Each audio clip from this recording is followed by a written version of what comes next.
I'm an inventor by accident. I was out of the Air Force in 1956.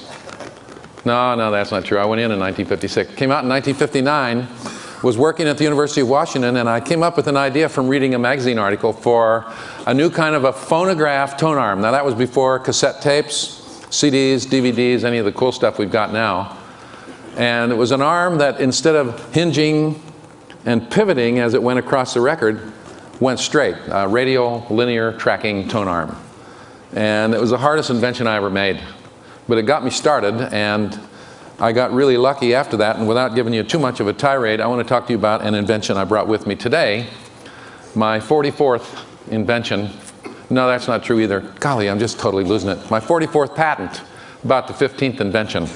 I call this hypersonic sound. I'm going to play it for you in a couple of minutes, but I want to make an analogy before I do to this.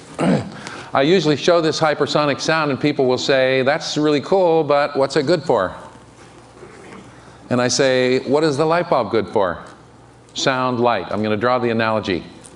When Edison invented the light bulb, pretty much looked like this. Hasn't changed that much. Light came out of it in every direction. Before the light bulb was invented, people had figured out how to put a reflector behind it, focus it a little bit, put lenses in front of it, focus it a little bit better.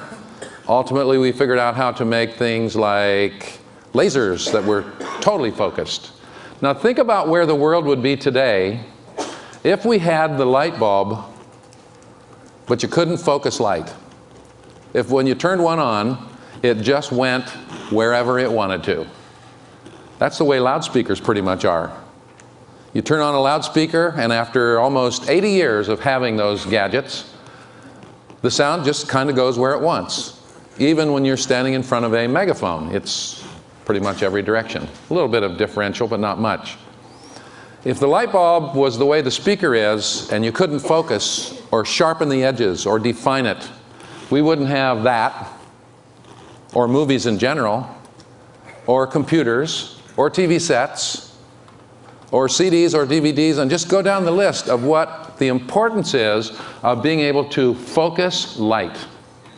Now, after almost 80 years of having sound, I thought it was about time we figure out a way to put sound where you want to. I have a couple of units. That guy there was made for a demo I did yesterday, early in the day, for a big car maker in Detroit who wants to put them in a car, small version, over your head, so that you can actually get binaural sound in a car. What if I could aim sound the way I aim light? I got this waterfall I recorded in my backyard. Now, you're not going to hear a thing unless it hits you. Maybe if I hit the sidewall, it bounces around the room. The sound is being made right next to your ears. Is that cool?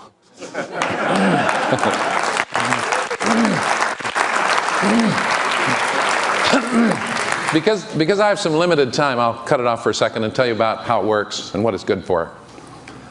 Of course, like light, it's great to be able to put sound to highlight a clothing rack or the cornflakes or the toothpaste or a talking plaque in a movie theater lobby. Sony's got an idea. Sony's our biggest customers right now. They tried this back in the 60s and were too smart, and so they gave up. But they want to use it in the... Seriously, there's a mix an inventor has to have. You have to be kind of smart. And though I did not graduate from college, doesn't mean I'm stupid, because you cannot be stupid and do very much in the world today. Too many other smart people out there. So I just happen to get my education in a little different way. I'm not at all against education. I think it's wonderful. I think sometimes people, when they get educated, lose it. They get so smart, they're unwilling to look at things that they know better than. And we're living in a great time right now because almost everything's being explored anew. I have this little slogan that I use a lot, which is virtually nothing, and I mean this honestly, has been invented yet. We're just starting. We're just starting to really discover the laws of nature and science and physics. And this is, I hope, a little piece of it. Sony's got this vision, back to get myself on track, that when you stand in the checkout line in the supermarket, you're going to watch a new TV channel. They know that when you watch TV at home, because there are so many choices, you can change channels, miss their commercials. 151 million people every day stand in the line at the supermarket. Now, they've tried this a couple years ago and it failed because the checker gets tired of hearing the same message every 20 minutes and reaches out and turns off the sound. And you know, if the sound isn't there, the sale typically isn't made. For instance, like we're on an airplane, they show the movie, you get to watch it for free. When you want to hear the sound, you pay. And so ABC and Sony have devised this new thing where when you step in the line in the supermarket, initially it'll be Safeways.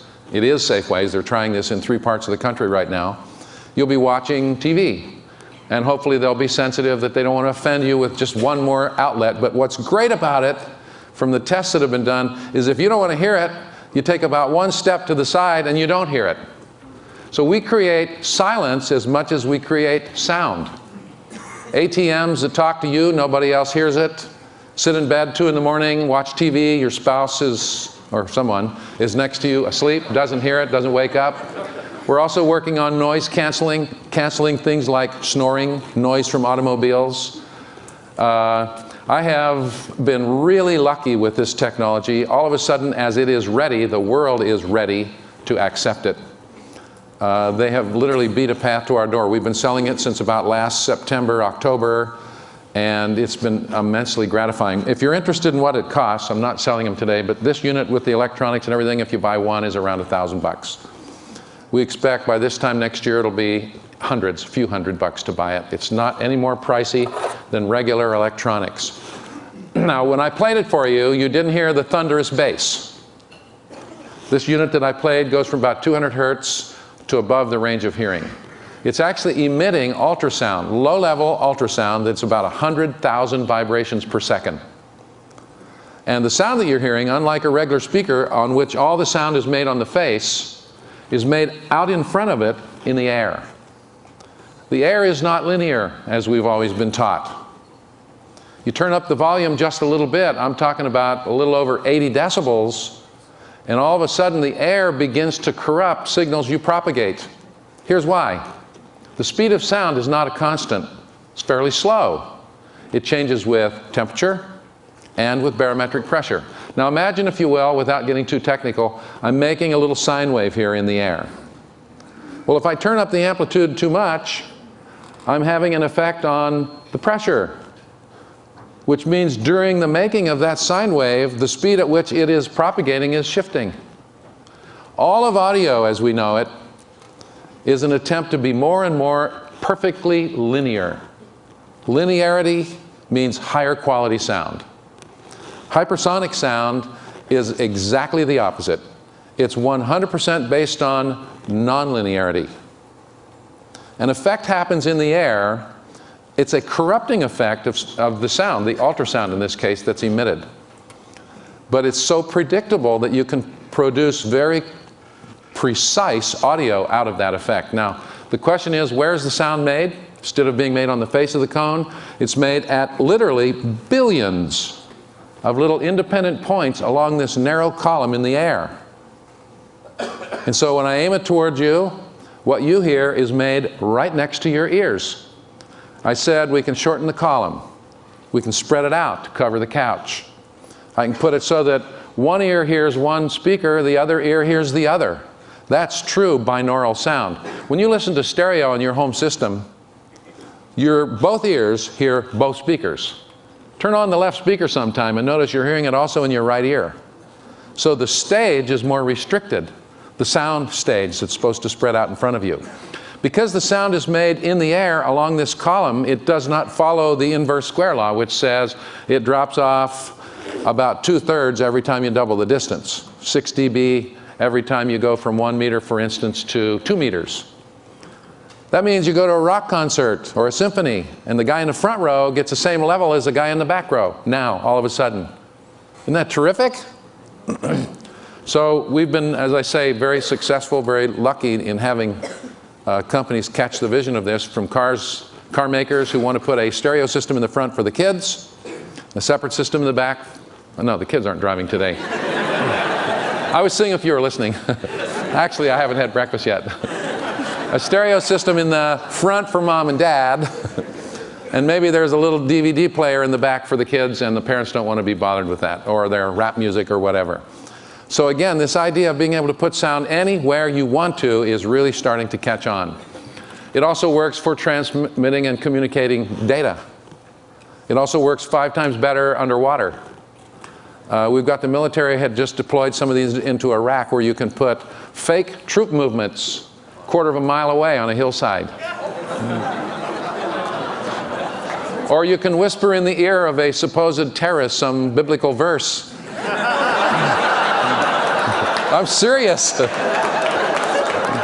And they have these infrared devices that can look at their countenance and see a fraction of a degree Kelvin in temperature shift from 100 yards away when they play this thing. And so another way of hopefully determining who's friendly and who isn't. We make a version of this which puts out 155 decibels. Pain is 120. So it allows you to go nearly a mile away and communicate with people, and there can be a public beach just off to the side and they don't even know it's turned on. We sell those to the military presently for about $70,000, and they're buying them as fast as we can make them. We put it on a turret with a camera so that when they shoot at you, you're over there and it's there. I have a bunch of other inventions. I invented a plasma antenna to shift gears. Looked up in the ceiling of my office one day. I was working on a ground-penetrating radar project, and my physicist CEO came in and said, we have a real problem. We're using very short wavelengths. We got a problem with the antenna ringing. When you run very short wavelengths like a tuning fork, the antenna resonates, and there's more energy coming out of the antenna than there is the backscatter from the ground that we're trying to analyze, taking too much processing. I says, why don't we make an antenna that only exists when you want it? Turn it on, turn it off. That's a fluorescent tube. Refined. I just sold that for $1.5 million cash. I took it back to the Pentagon after it got declassified when the patent issued, and told the people back there about it, and they laughed, and then I took them back a demo and they bought. Any of you ever wore a Jabra headphone, the little cell headphones? That's my invention. I sold that for $7 million.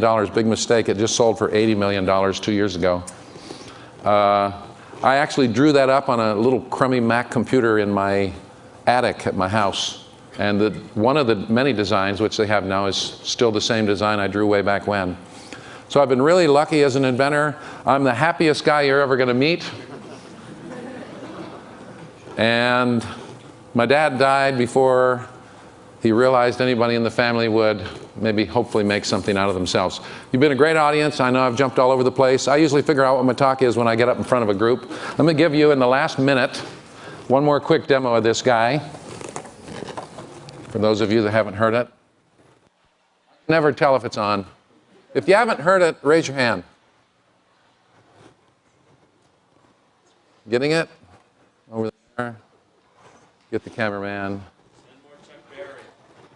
Yeah, there you go. I've got a Coke can opening that's right in your head that's really cool. Thank you once again. Appreciate it very much.